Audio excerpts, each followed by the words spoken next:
जंगल में बहुत तेज बारिश हो रही थी। बिल्ली मौसी और बतख आपस में बातचीत कर रहे थे।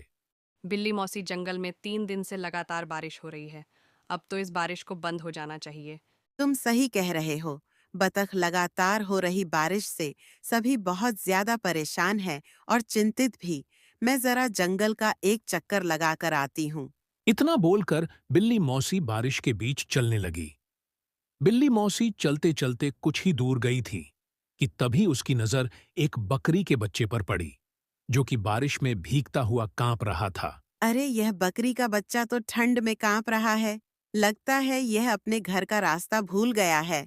बिल्ली मौसी ने इतना कहा ही था कि तभी बिल्ली मौसी की नजर उस बकरी के बच्चे से थोड़ी दूर खड़े हुए एक पेड़ के पास एक भेड़िए पर पड़ी। ये भेड़िया तो हमारे जंगल का नहीं है। ये तो किसी दूसरे जंगल का लगता है। बिल्ली मौसी चलते हुए भेड़िए के पास पहुंच गए। कौन हो तुम? मैं अपने जंगल के सभी प्राणियों को जानती हूँ। तुम तो इस जंगल की नहीं लगती। तुम सही कह रही हो। मैं इस जंगल का नहीं हूं। मैं इस जंगल से गुजर रहा था कि तभी बारिश शुरू हो गई। बारिश से बचने के लिए मैं इस जंगल में रुक गया। जब बारिश बंद हो जाएगी तो मैं चला जाऊंगा।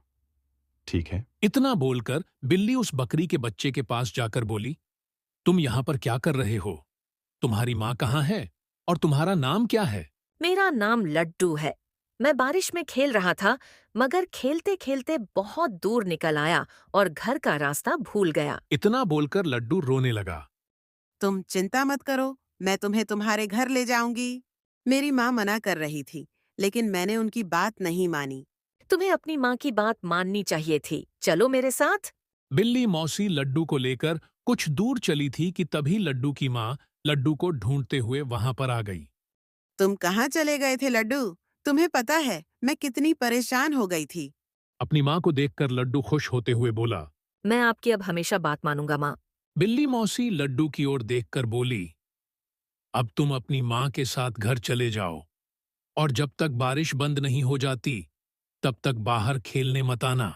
लड्डू अपनी माँ के साथ चला गया और बिल्ली मौसी चलते हुए बतख के पास जाकर सारी घटना बताने लगी। बिल्ली मौसी की बात सुनकर बतख बहुत गहरी सोच में डूब गया। कहीं वह भेड़िया उस मासूम बकरी के बच्चे को नुकसान पहुंचाने की तो नहीं सोच रहा था ना? अरे नहीं बतख, वह भेड़िया तो खुद डरा समा। पेड़ के नीचे खड़ा हुआ था। बारिश बंद होने के बाद वह चला जाएगा। अगले दिन बारिश थम गई। बिल्ली मौसी धूप का आनंद ले रही थी कि तभी बतख वहां पर आकर बिल्ली मौसी से बोली, अरे मौसी, तुम यहाँ आकर बैठ गई हो और वहां पर बेचारी एक बकरी फूट फूट कर रो रही है। कौन सी बकरी फूट फूट कर रो रही है? मुझे नहीं पता। वह बेचारी अपने बच्चे को ढूंढती फिर रही है। उसका कहना है कि उसका बच्चा कल रात से घर से लापता है।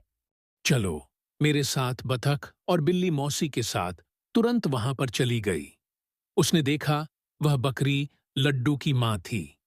बिल्ली मौसी उसके पास जाकर बोली, क्या हुआ? कल मैं अपने लड्डू को घर पर ले गई थी। सुबह जब मेरी आंख खुली तो वो घर से गायब था। मैंने पूरा जंगल छान मारा, मगर वह कहीं नहीं मिला। तुम घबराओ मत, मैं अभी उसे तलाश करती हूँ। बतख लड्डू को ढूंढने लगा। तभी उसकी नजर एक पेड़ के नीचे उसी भेड़िए पर जा पड़ी जो कि आराम से लेटा हुआ था। अगला पार्ट देखने के लिए वीडियो को लाइक करें, चैनल को सब्सक्राइब करें और कमेंट करें।